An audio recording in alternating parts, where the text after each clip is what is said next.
보라, 이제 나는 성령에 매여 예루살렘으로 가는데 거기서 무슨 일을 당할는지 알지 못하노라.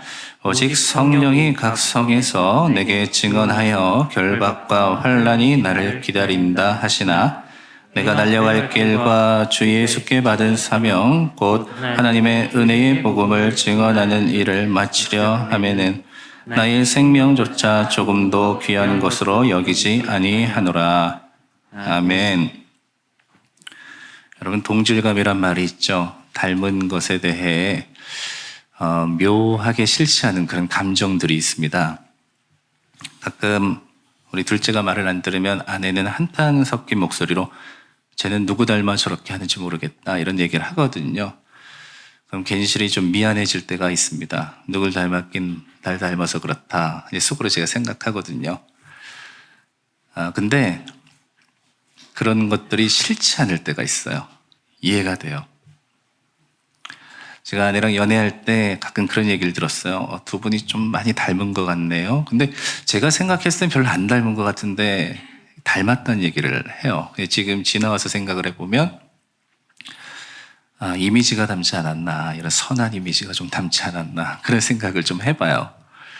근데 싫지 않은, 닮는다는 것은 싫지 않은 무엇인가가 있더라고요. 우리가 생각도 닮으면 굉장히 싫지 않은 무엇인가가 있습니다. 너도 그렇게 생각해, 나도 그렇게 생각했는데 이런 게 있어요.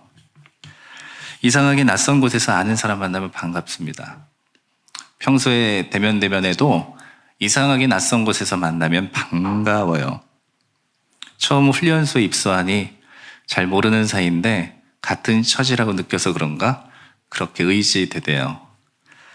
무엇인가 같은 것을 공유하는 사람들끼리 싫지 않은 무엇인가가 있습니다.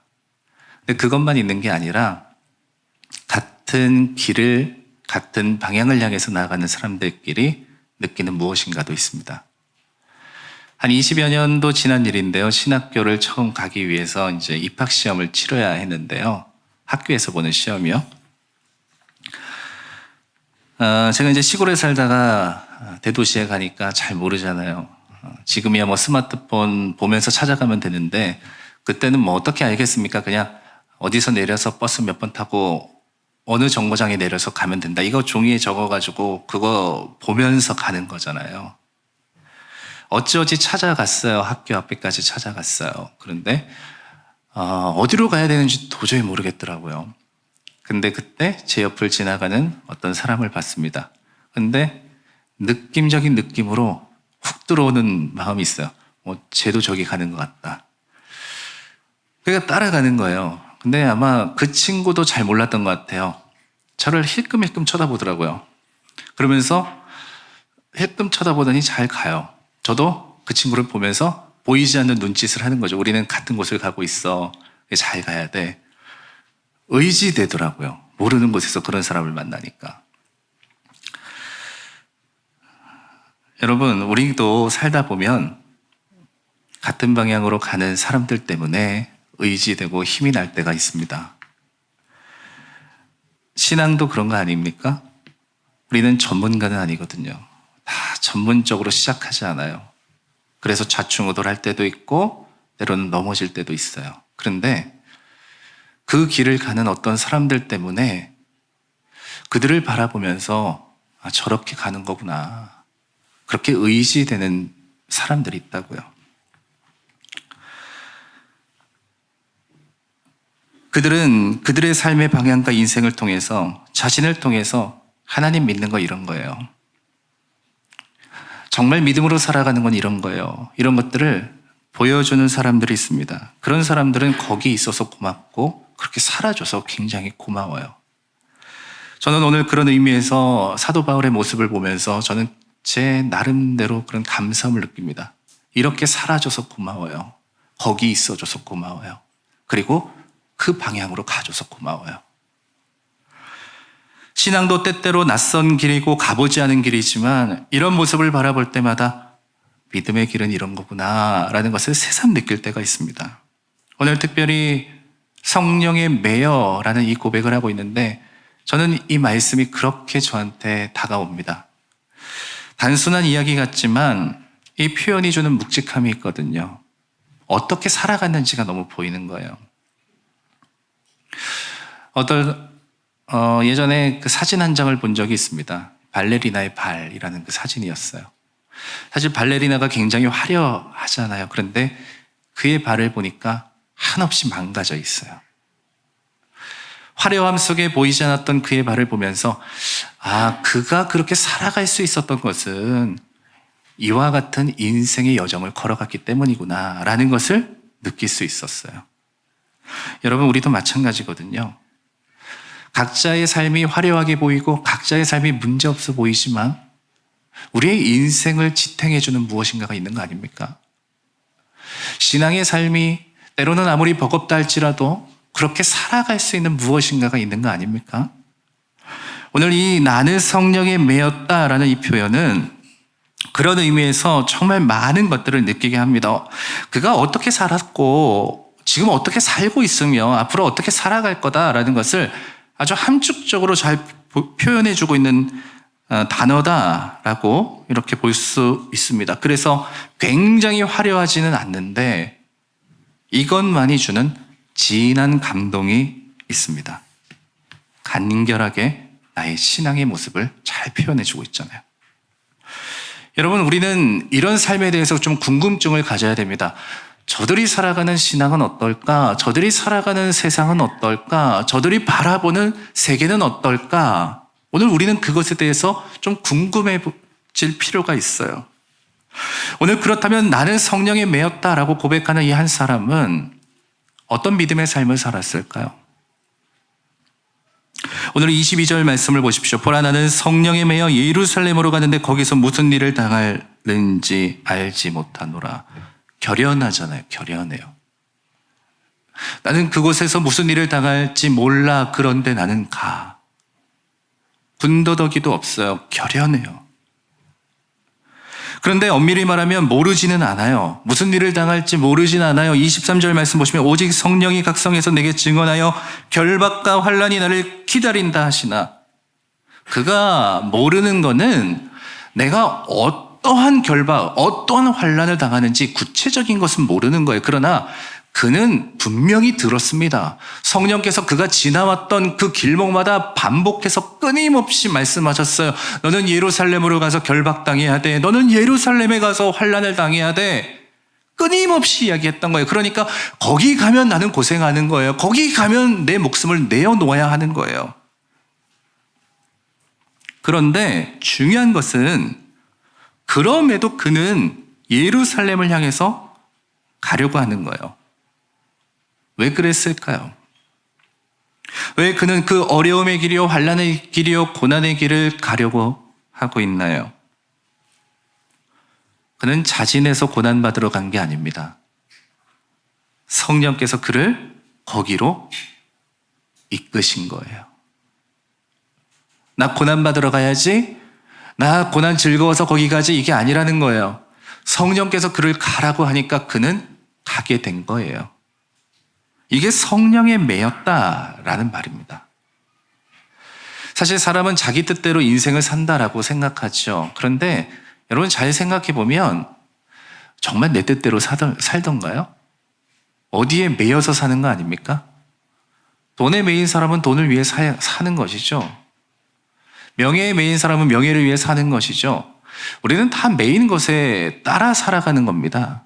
그게 내 인생의 꿈이자 소망이라는 것으로서 그렇게 치환해서 그렇게 따라가는 겁니다. 매인다는 것이 꼭 나쁜 것만도 아닙니다. 어떤 것은 매이는 것이 좋은 것도 있습니다. 오늘 그런 의미에서 여러분 성령에 매인다는 것을 부담스럽게 생각하지 마십시오. 성령에 매인다는 것 왜 여러분 부담스럽다라고 먼저 지레짐작하십니까? 왜 성령에 매이면 오늘 사도 바울처럼 나 고생 겪지, 나 환난 겪지라고 생각하십니까? 그리고 왜 그런 인생은 불행한 인생이라고 먼저 생각하십니까? 성령께 매여 사는 것은 매여 사는 인생을 살아봐야 알게 되는 겁니다. 그게 얼마나 특별한지는 매여 봐야 아는 겁니다. 때로는 그 상황 때문에 부딪힐 수도 있어요. 나의 생각과 다를 수도 있어요. 내 계획은 이쪽인데 하나님께서 인도하시는 길은 저쪽일 수도 있어요. 끊임없이 나와 부딪힐 수도 있다고요. 그러다 우리는 두 손 두 발 다 들고 주님, 나 주님 뜻대로 살겠습니다 라고 해서 가게 되는 그 길의 결론을 보자고요.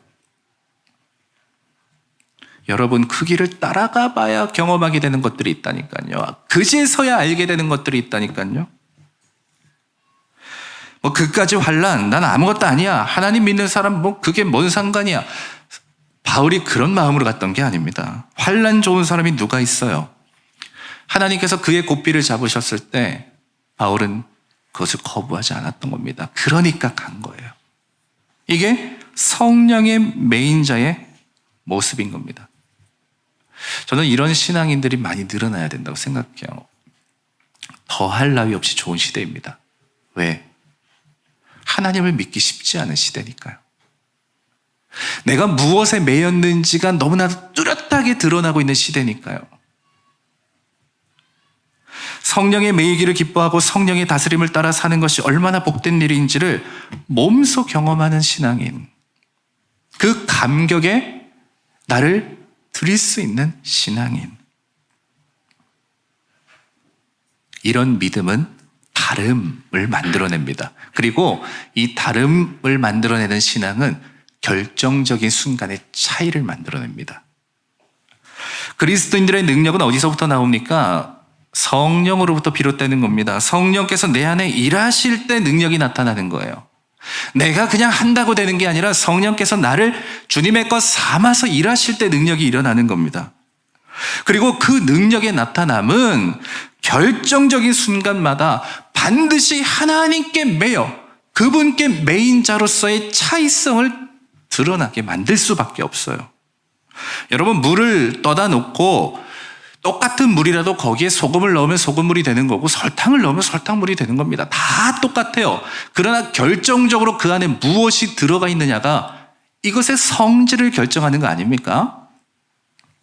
예수님 믿는 사람과 그렇지 않은 사람들 차이가 있나요? 차이 없습니다.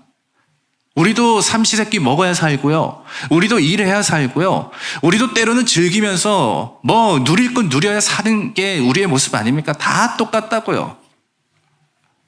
그러나 결정적으로 차이가 나는 순간들이 있습니다. 어디서 차이가 납니까? 죄를 대하는 태도에서 차이가 나요. 또 어디서 차이가 납니까?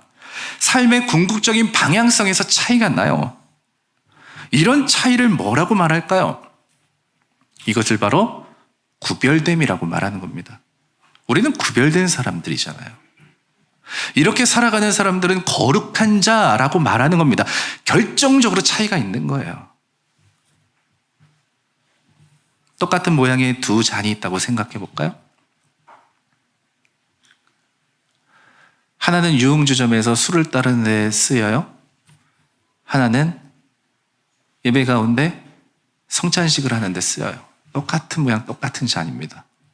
하나는 술잔이 되는 거고요. 하나는 성기가 되는 겁니다. 여러분, 이 차이를 아시겠어요? 우리 그리스도인들은 세상과 대부분의 것들을 공유합니다. 그러나 결정적인 차이가 우리를 구분짓는 겁니다. 그게 바로 거룩함. 그때 이건 언제 나오는 거죠? 성령에 매여 사는 사람들에게 나오는 거예요. 부르심 받은 자로 살아가는 인생들에게서 나타나는 것이고 나의 의도가 아니라 성령의 이끄심대로 살아가는 자들에게 나타나는 것들입니다. 이게 구별됨이고 거룩함이죠. 결정적인 순간에 나타난다는 겁니다. 여러분, 근래에 이 LH 사건이 굉장히 시끌시끌하잖아요. 국민들이 마음의 상처도 많이 받고 지금 공분을 사고 있지 않습니까? 어떤 사람들은 그런 얘기도 해요. 우리는 운동장이 기울어진 줄도 모르고 열심히 달렸다고 그런 얘기 해요. 근데 여러분, 솔직하게 생각해 볼까요? 만약에 내가 그런 위치에 있었더라면 여러분 어떻게 하시겠어요? 그와 같은 정부에 나는 접근할 수 있어. 그럼 어떻게 하시겠어요? 이전에 선배들이 다 그렇게 하더라고요. 그러니까 야, 다 그렇게 하는 거야. 내 동료들이 막 수억씩 차익을 내요. 그런 방식으로 해서.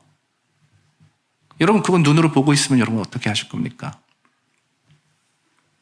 그들과 다를 수 있겠어요? 그러지 않기를 바라지만 그들 가운데 그리스도인들이 있을 가능성은 배제할 수 없죠. 그래서 결정적인 차이에 대한 이야기를 지금 드리고 있는 겁니다. 우리는 무엇의 메인 존재인가? 세상의 메인 존재는 어쩔 수 없이 결정적인 순간에 세상의 일을 할 수밖에 없습니다. 그런데 성령의 메인자는 결정적인 순간에 성령의 일을 하게 됩니다. 그게 그리스도인들이에요. 저는 우리가 그런 삶을 살아가야 된다고 생각합니다. 각자가 살아가는 삶 속에서 반드시 차이를 내는 사람이 돼야 됩니다. 대부분의 것에서 차이를 내라는 것이 아닙니다. 바로 결정적인 것. 뭐에 대해서? 죄에 대해서. 뭐에 대해서? 삶의 궁극적인 방향에 대해서. 우리는 결정적인 차이를 내는 사람들입니다. 그게 여러분들과 저의 모습인 거죠. 그래서 오늘 사도 바울이 고백하고 있었던 성령에 매였다라는 말은 그 자신이 해야 하는 것과 하지 말아야 되는 것에 대한 이 차이가 분명하다라고도 받아들일 수 있습니다. 그에게 예루살렘으로 가는 것은 환난을 피할 수 없는 길이었습니다. 그러나 동시에 그는 성령에 매여 있는 사람이었기 때문에 그것을 거부할 수 없었습니다. 예루살렘으로 가는 것은 환난이 있는 길이었습니다. 그러나 동시에 그는 그것을 받아들였습니다. 이와 같은 삶을 살아갈 수 있었던 이유는 환난을 즐겼기 때문도 아니고 고통을 얕잡아 보았기 때문도 아닙니다. 성령께 매인 자들만이 볼 수 있는 세상을 바라보며 살았기 때문입니다. 근래에 반려견 많이 키우시더라고요. 우리 동네도 보면 산책 많이 시켜주잖아요. 애들이 답답하니까. 근데 이제 시골에 가보면 개집 옆에 묶여 사는 그런 개들이 많거든요. 근데 만약에 담장에 처진 그런 집안에서 키우는 개라고 생각해 봅시다. 그 개가 볼 수 있는 세상은 어딜까요? 담장 안의 세상 아니에요? 그가 갈 수 있는 곳은 어딜까요? 이 목줄이 닿는 거리까지잖아요. 그게 자신의 인생의 전부인 거예요. 근데 만약에 보이지도 않고 무한대로 늘어나는 목줄이 있다고 생각해 봅시다. 그것이 어떤 개에게 묶여 있어요. 그러면 얘는 어떻게 할까요? 무한대로 늘어나는 그 목줄을 가지고 있고 무엇에도 걸리지 않는 목줄이라면 담장 안에 계속 머물러 있을까요? 무슨 수를 쏘더라도 뛰어넘지 않겠어요? 가서 보지 않겠어요? 그 세계를 보면서 달려나가지 않겠어요? 목줄이라고 말하니 좀 이상하게 느낄 수도 있지만 여러분, 우리는 어떤 면에서 보이지 않는 무엇인가에 매여 살아가는 존재 아닙니까? 여러분들이 바라보는 것은 어디까지입니까? 내가 매여 있는 것은 어디까지입니까? 어쩌면 세상이 주는 그 담장 안의 세상 아닙니까? 내가 바라보는 것은 겨우 거기 아닙니까? 그거 보면서 그 안을 바라보면서 나 이렇게 살아가야 된다라고 거기가 전부인 것 양 그렇게 살아가는 것이 우리 인생 아닙니까? 세상만 보이면 세상에게 메인 존재이기 때문이고요. 세상을 바라보는 인생은 여러분 결국 이 100년 남짓한 인생을 살아가면서 영원히 살아가는 것처럼 누리는 어리석은 인생이고요. 먼지와 같은 삶인데 마치 모든 것을 다 아는 것처럼 살아가는 그런 인생 아니겠습니까? 그러니까 세상이 주는 것 이상 그 담장 너머에 무엇인가가 있다는 것을 믿지도 못하고 알지도 못하고 살아가지도 않는 것이죠. 그런데 성령의 메인자는 다른 것입니다. 성령께서 그의 인생을 무한대로 늘려주시는 거 아닙니까? 그가 바라볼 수 있는 것을 영원까지 늘려주시는 것 아닙니까? 그는 자신에게 매여진 성령을 통해서 무엇을 봅니까? 성령의 세계를 보잖아요. 하나님의 세계를 보잖아요. 비록 그는 물질의 세계를 살아갔지만 그는 이를 통해서 무엇을 봅니까? 영의 세계를 보며 살아가는 자들이 되는 거 아니겠어요? 그러니까 결정적으로 차이가 나는 거예요. 세상이라는 담장 안에서 살아가느냐, 그건 너머를 바라보고 있느냐, 이 하나의 차이가 그가 결정적인 순간에 무엇에 매여 살아가는 자인가, 이것을 뚜렷하게 바꾼다고요. 보는 세상이 다르면 살아가는 방식도 다르죠. 보는 세상이 다르면 생각하는 것도 다르죠. 보는 것이 다르면 그들의 인생 자체가 달라지는 겁니다. 자, 그런 연유로 오늘 사도 바울은 예루살렘으로 가는 자신이 세상의 방식으로는 이해할 수 없는 그 길을 담대하게 나가고 있다라고 말합니다. 뿐만 아니라 자신은 이 모든 것을 하나님께 맡기고 성령을 따라가는데 내 무엇도 조금도 아깝지 않다라는 대담한 고백을 합니다. 24절 말씀 보십시오. 내가 살아갈 길과 주 예수께 받은 사명 곧 하나님의 은혜의 복음을 증언하는 일을 마치려 하면은 나의 생명조차 조금도 귀한 것으로 여기지 아니하노라. 오늘 그는 자신의 생명을 누구에게 맡겼습니까? 하나님께 맡겼어요. 이게 어떻게 가능하게 되는 일이죠? 왜요? 그는 성령에 매여 성령의 세계를 받으니까. 여러분, 이것이 무엇을 의미하고 있을까요? 저는 이것을 이렇게 받아들일 수 있겠더라고요. 나는 하나님께 드려진 제물입니다. 예수님께서 유월절 어린 양이 되셔서 하나님께 드려지지 않았습니까? 그러니까 사도 바울도 그렇게 살아가는 거예요. 나는 하나님께 드려진 제물이에요. 나는 하나님께 드려졌어요. 내 삶은 하나님께 드려졌어요. 그분이 나를 책임져 주세요. 성령께서는 그런 인생을 살아가는 그의 삶을 통해서 수없이 보여주신 것들이 있습니다.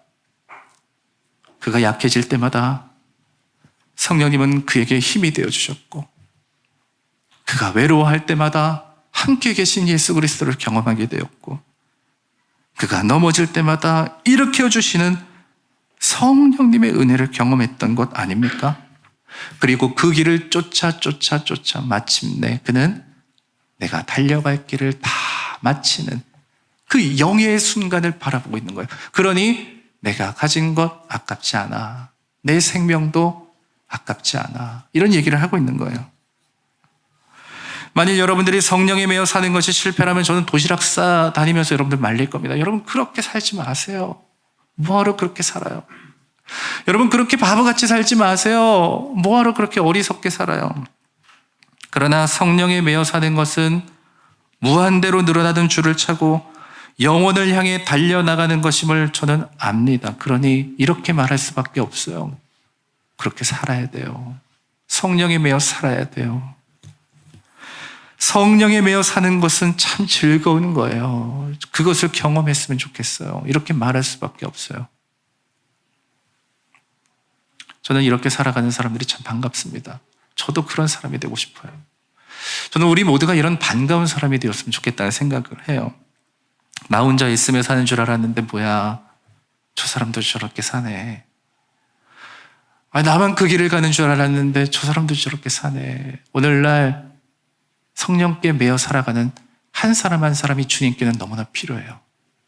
사도 바울이 자기만 그런 길 가는 줄 알았는데 뭐야, 지금 이 시대를 살아가는 우리도 그렇게 살아가잖아.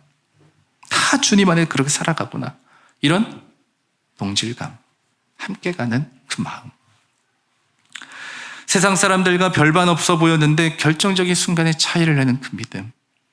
그런 사람들을 보면서 그렇게 살아줘서 고마워요. 그런 모습이어서 감사해요. 이렇게 될 수밖에 없잖아요. 저는 이게 우리의 사명이라고 생각합니다. 이 시대를 살아가는 시대적 과대라고 생각합니다. 더할 나위 없이 좋은 시대예요. 모든 것이 흔들리고 모든 것이 맥없이 무너지는 시대이지만 아니요, 성령에 매여 사는 사람들 여전합니다. 저는 여러분들이 이렇게 여전한 인생이 되기를 축복합니다. 성령에 매인 사람은 성령께서 이끌어 가시는 힘이 이끌어 가시기 때문에 자신의 힘으로 살아가는 것이 아니라, 내가 지식이 있어서가 아니라, 내가 물질을 가져서가 아니라 그 끌림에 순종하는 사람들입니다. 그래서 끝까지 갈 수 있는 겁니다. 웃고 싶으나 웃음을 잃어가는 이 시대 속에서 서로가 아우성치고 날카로운 눈으로 서로를 바라보는 이 삭막해진 세상 속에서 저는 여러분들이 반가운 사람 되었으면 좋겠습니다. 세상에게나 그리스도인에게나 하나님께나 성령의 매인 길을 저버리지 않고 끝까지 나아가는 그 한 사람 한 사람. 사도는 예수님께서 이미 가셨던 십자가를 바라보면서 그분의 제자로서 담대히 그 길을 나아갔습니다. 오늘 여러분들도 담대히 나아가십시오. 담대히 나아가십시오. 성령의 다스림 속에 나를 드린다면 여러분들이 가는 그 믿음의 길은 외롭지 않을 겁니다. 주님이 함께 가실 것이고 오늘 그 길을 함께 가기 위해 성령께 매여가는 사람들이 함께 갈 겁니다. 그 길은 외롭지 않습니다. 세상에 매여 세상으로 귀결되는 인생이 아니라 세상을 딛고 살아가지만 그곳에서 하나님의 것들을 바라보는 성령의 매인자로 살아가십시오. 그런 자들을 통해서 세상은 결정적인 차이를 보이는 여러분들로 인해서 치유되어질 것입니다. 회복되어질 것입니다. 무너진 것들은 다시 세워질 것이요 어두워진 세상은 다시 밝아질 겁니다. 우리는 이와 같은 보내심을 받은 자임을 믿으십시오. 그리하여 여러분들을 통해서 성령의 매인자의 참된 구별됨이 무엇인지를 증명할 수 있는 저와 여러분 되기를 주의 마음으로 축복합니다. 그게 그리스도인이요 그게 우리의 능력입니다. 이런 길을 가는 우리가 어찌 즐겁지 않을 수 있겠습니까? 매인 길은 즐거움의 길입니다. 여러분 그 길을 담담히 나아가는 저와 여러분 됩시다. 자, 이제 우리 찬양 드립시다.